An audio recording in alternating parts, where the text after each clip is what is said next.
आपको बताते हैं कि अरावली की पहाड़ियों के ग्राफिक्स के जरिए इस वक्त आपको मैपिंग दिखाते हैं कि कहां कहां ये पहाड़ियां हैं और क्या क्या इस वक्त विवाद सामने आ रहा है। देखिए, हम आपको पूरा देश का नक्शा दिखा रहे हैं जिसमें उत्तरी राजस्थान, हरियाणा और दिल्ली में अरावली की छोटी छोटी पहाड़ियां हैं।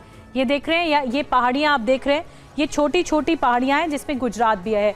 और 100 मीटर से ज्यादा ऊंचे पहाड़ अरावली रेंज पर एक तरह से संकट है। यही मैपिंग बता रही है कि दिल्ली हो, हरियाणा हो, राजस्थान हो, अरावली रेंज कितना महत्वपूर्ण हो जाता है। इन राज्यों के इलाके में 100 मीटर से ज्यादा ऊंचे पहाड़ बहुत कम है। 100 मीटर से ज्यादा ऊंचे पहाड़ कम है। इससे अरावली रेंज पर संकट मंडरा सकता है। उत्तरी राजस्थान, हरियाणा, दिल्ली में छोटी पहाड़ियां ही की इनकी संख्या बहुत ज्यादा है। तो गुजरात के जो दक्षिण पश्चिम इलाका है, ये आप देख रहे हैं गुजरात का, यहाँ पर पहाड़ों की ऊंचाई 1000 मीटर तक बड़ी संख्या में है। तो ऊंचाई को लेकर एक तरह से ये विवाद पनपा है। ये गुजरात की आप पहाड़ियां देख रहे हैं, यहाँ पर ऊंचाई ज्यादा है और यहाँ पर ऊंचाई कम है। अब अरावली की पहाड़ियों पर कितना संकट है? क्या वाकई में अरावली के पहाड़ विलुप्त होने की कगार पर है? फरीदाबाद गुरुग्राम हाईवे से पीयूष पांडे की आपको लेटेस्ट रिपोर्ट दिखाते हैं। अक्सर लोग अरावली को पत्थरों और पहाड़ियों का इलाका ही समझते हैं, लेकिन इसकी हकीकत कुछ अलग है। ये प्राकृतिक रूप से बहुत ही ज़रूरी है और इस पूरे इलाके के लिए एक संचार का काम करता है। दरअसल अरावली इसलिए ज़रूरी है कि बारिश जब होती है तब पहाड़ियों की ढलान से पानी धीरे धीरे नीचे आता है और ज़मीन में समा जाता है। इससे भूजल रिचार्ज होता है। अगर ये पहाड़ियाँ ना हों तो बारिश का पानी बहकर निकल जाएगा और ज़मीन सूखी रह जाएगी। अरावली की वजह से ही मिट्टी अपनी जगह बनी रहती है। जब पहाड़ कटते हैं तो मिट्टी बह जाती है और खेत बंजर हो जाते हैं। यही कारण है कि कई इलाकों में आज धूल भरी आंधी और धूल भरे जो गुबार हैं वो दिखाई देते हैं। इसके अलावा अरावली जंगलों, जानवरों और पक्षियों का घर है। पहाड़ियों के बीच की घाटियां और छोटे टीले जानवरों के आने जाने का रास्ता बनाते हैं। अगर ये रास्ते टूट गए तो जंगल और जीव जंतु दोनों खतरे में पड़ जाएंगे। और इसी खतरे की वजह से सुप्रीम कोर्ट ने 1985 में इस मामले को अपने पास लिया और लगातार इस पर सुनवाई की, क्योंकि यहां पर अवैध खनन हो रहा था। दिल्ली, फरीदाबाद, गुड़गांव इससे त्रस्त थे और आज 40 साल बाद भी यह हकीकत बदली नहीं है। साल 2024 में अरावली को लेकर फॉरेस्ट सर्वे ऑफ इंडिया की रिपोर्ट में क्या कुछ कहा गया, अब आपको ये बताते हैं। साल 2024 फॉरेस्ट सर्वे ऑफ इंडिया की रिपोर्ट के मुताबिक राजस्थान के 15 जिलों में 12,081 अरावली की पहाड़ियां हैं। राजस्थान में 1048 पहाड़ों की ऊंचाई 100 मीटर से ज्यादा है। इसके मायने क्या हैं? यानी राजस्थान में 90% से ज्यादा पहाड़ 100 मीटर से कम ऊंचे हैं। 100 मीटर से कम ऊंचे पहाड़ों पर बड़ा संकट है और यही एक बड़ी वजह है कि विवाद पनप रहा है। लेकिन आपको बता दें, राजस्थान में अरावली बचाने के लिए कांग्रेस प्रदर्शन कर रही है तो कई और संगठन भी विरोध पर उतारू हैं। जयपुर में अरावली के पहाड़ों की हालत इस वक्त क्या है, वो उसकी ऊंचाई कहां तक है, ध्वज आर्या की ग्राउंड रिपोर्ट दिखाते हैं आपको।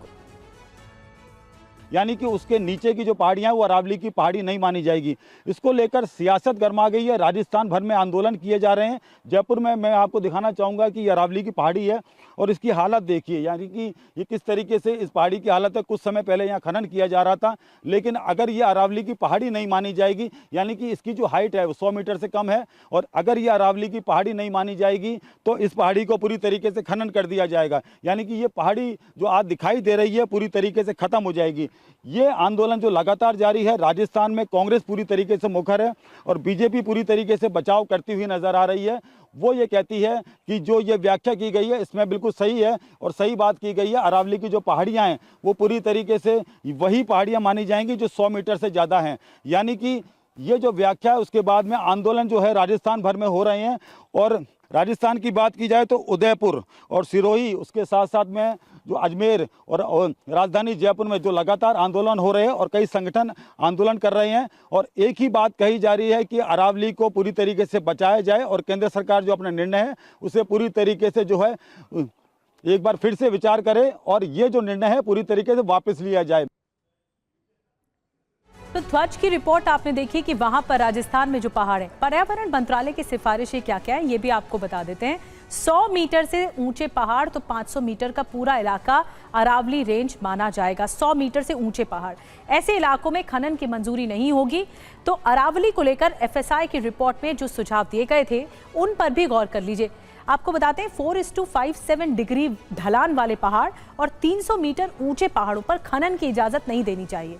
बड़ी बात क्या है? बड़ी बात यह है कि पर्यावरण मंत्रालय की सिफारिशों में ऊंचाई 100 मीटर है, जबकि FSI की रिपोर्ट में 300 मीटर ऊंचे पहाड़ों की बात कही गई थी। अब ये थोड़ा कॉन्ट्रडिक्शन है, लेकिन पर्यावरण मंत्रालय की सिफारिशें आपको बता दें अरावली पर क्या कुछ सिफारिशें, रिकमेंडेशन क्या है पर्यावरण मंत्रालय के। अरावली पर सुप्रीम कोर्ट में पेश की गई थी रिपोर्ट और सुप्रीम कोर्ट ने सिफारिशें मंजूर किए। देश की सर्वोच्च अदालत ने जो पहाड़ अरावली रेंज के हिसाब से नहीं है वहां सस्टेनेबल खनन होगा, ये कहा गया। पर्यावरण, पानी, जंगल, लोगों का ख्याल रखा जाएगा, ये प्रिसाइजली बताया गया। अब पर्यावरण मंत्रालय की रिकमेंडेशन में यह भी कहा गया कि इस पूरे मुद्दे पर पहाड़ों की जो ऊंचाई है उसको लेकर एक जांच होनी चाहिए। और अरावली बचाओ आंदोलन भी अब तेज हो गया है, क्योंकि अब तक ये आंदोलन चल रहा था लेकिन अब इसे और तेज कर दिया गया है। कांग्रेस इस मुद्दे को जबरदस्त तरीके से भुना रही है, सरकार पर हमलावर है।